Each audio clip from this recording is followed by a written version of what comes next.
नमस्कार, जनहित टाइम्स में आपके साथ मैं हूं तनु तिवारी। एक कहावत है, जैसा बोगे वैसा ही काटोगे। ये कहावत अतीक अहमद पर सटीक बैठती है। अतीक अहमद अब इस दुनिया में नहीं है, लेकिन उसके अत्याचार और जुल्म के निशान लंबे समय तक प्रयागराज की धरती पर मिलेंगे। उसके सताए हुए लोग एक एक कर सामने आए हैं और उसकी अपराध की कुंडली सामने रखी है। अतीक की करोड़ों की संपत्ति बर्बाद हो गई। बेटा इनकाउंटर में मारा गया।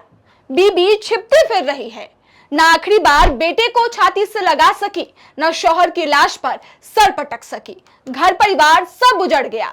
गाड़ी, घोड़ा, बंगला, जमीन, जायदाद सब कुर्क हो गई। अंततः अतीक खुद भाई समेत ऐसी मौत मरा जिसकी कल्पना नहीं की जा सकती थी।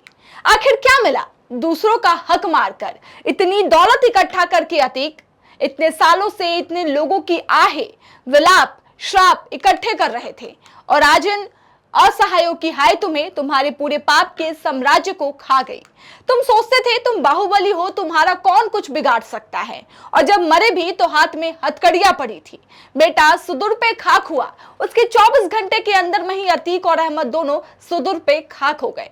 24 घंटे एसी में रहने वाले, बड़े बड़ों से तलवे चटवाने वाले तुम भीषण गर्मी में बंधे हाथों के साथ पसीने से लथपथ भटकते फिर रहे थे, जब बहुत नजदीक से तुम्हारी पगड़ी उछालते हुए वह सर उड़ा दिया गया जिसके सामने एक दिन अच्छे अच्छे खौफ के मारे सर झुकाते थे।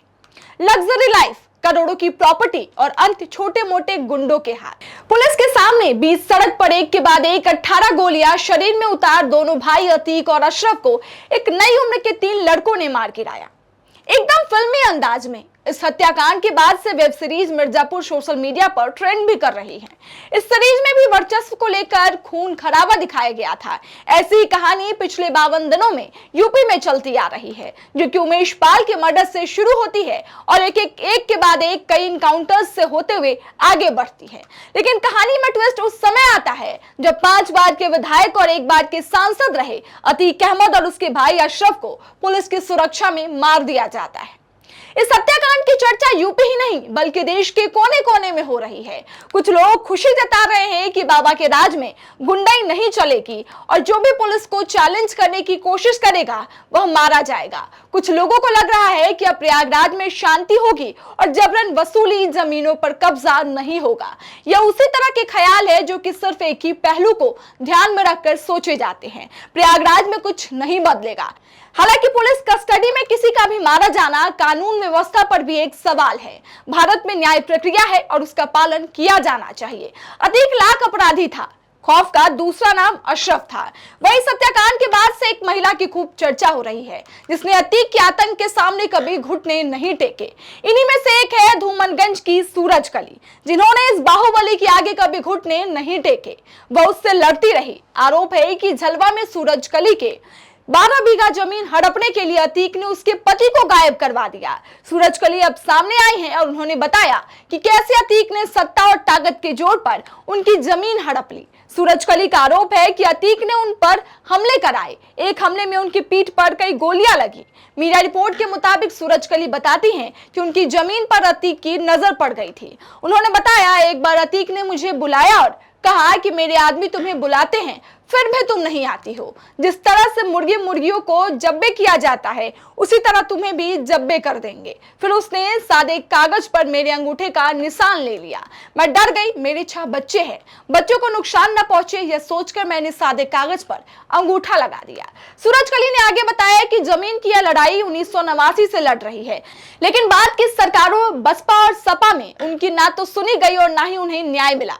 अतीक के हाथों अपनी जमीन गंवा चुकी सूरजकली को शक है कि उनके पति को गायब कराने में अतीक का ही हाथ है। सूरजकली कहती है उन्होंने अपना पति नहीं देखा, जाहिर है कि अतीक ने ही उनके पति को गायब करवाया होगा।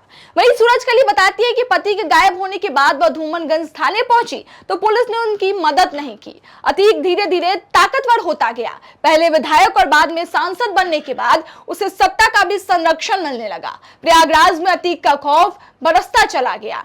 बताए गए लोगों में इतना साहस नहीं था कि वो उसके खिलाफ आवाज उठाए। अतीक के सामने पुलिस और प्रशासन बौने साबित हो गए। उनके खिलाफ कानूनी लड़ाई शुरू करने पर अतीक ने उन्हें भी बहुत धमकाया, लेकिन सूरजकली ने हार नहीं मानी। उन्होंने अपनी जंग जारी रखी। वहीं अतीक और अशरफ की हत्या के बाद लोगों को लग रहा है कि आतंक खत्म हो जाएगा।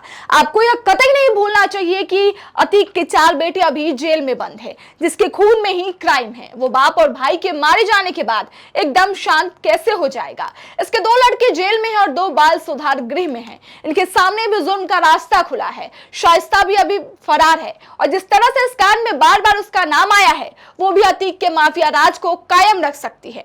आरोप लगता रहा है कि अतीक के जेल में जाने के बाद से ही वो उसके धंधों को मैनेज कर रही थी। भले ही लग रहा हो कि अतीक और अशरफ के मारे जाने के बाद चकिया पर कोई दूसरा कब्जा कर ले या योगी सरकार उसके बेटे को जेल में रखकर वहां पर शांति बरकरार रखने में कामयाब हो जाए, लेकिन यह भी सच है कि जैसे ही अतीक के बेटे जेल से बाहर आएंगे, वह उस समय सरकार के लिए सबसे बड़ी चुनौती बन सकते हैं।